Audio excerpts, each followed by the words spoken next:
Hi there, I'm Tim Moen, leader of the Libertarian Party of Canada. Right now before Parliament is Bill C-13. Now Bill C-13 promotes itself as a cyberbullying bill, as protecting our children. But it seems that this bill in large part is more about invading your privacy, of increasing the surveillance state. How does it do this? Well, the first thing it does is it changes the legal requirement for an officer, a peace officer, to get a warrant to seize your data. Now in the past, in most cases, an officer has had to have reasonable and probable grounds. They've had to have some justification of getting that warrant. They can't just go seizing data willy-nilly. But now they've purposely changed the language to say reasonable suspicion. Now legal scholars all agree that this is dramatically lowering the threshold by which a peace officer needs to give to get that warrant. You know, what's the next iteration of this bill going to look like? Are they just going to have a funny feeling? You know, they're going to have to see someone that looks suspicious? No, this is a clear erosion, a clear violation really, of our Section 8 charter rights. The other thing that's really troubling about this bill is that it grants civil and criminal immunity to your data service provider, your telecoms company, anyone that holds your data, if they voluntarily give it over to a peace officer. And not just a peace officer, but now a public official has been added to the bill.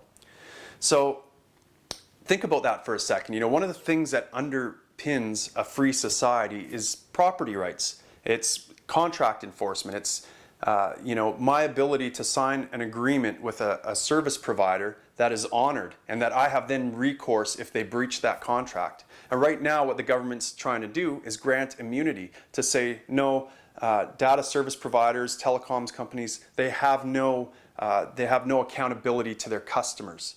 They've eliminated your ability to have a tort against your service provider if they hand over data. This is really troubling. And you know, some legal scholars have opined that public official is a very vague term and can include a wide number of different types of people who are in the public, who are public official or public officers. And I mean, it can even include a mayor. Now think about this for a second. You know, do you want an incumbent mayor, like say Rob Ford, being able to go to their buddies at the telecoms company or the data service provider and say, hey, can you give me some data, some information on my opponent, some private stuff? Sure, we'll give it to you. And there's going to be no recourse for that. There's going to be no civil or criminal litigation taken against that data company for breaching their contract, for breaching that sacrosanct trust that you should be able to have with them.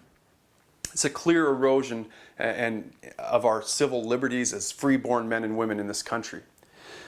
You know, Edward Snowden has shocked the world with his revelations about how insidious and entwined this surveillance state is in our lives, how easy it is for them to access our data already.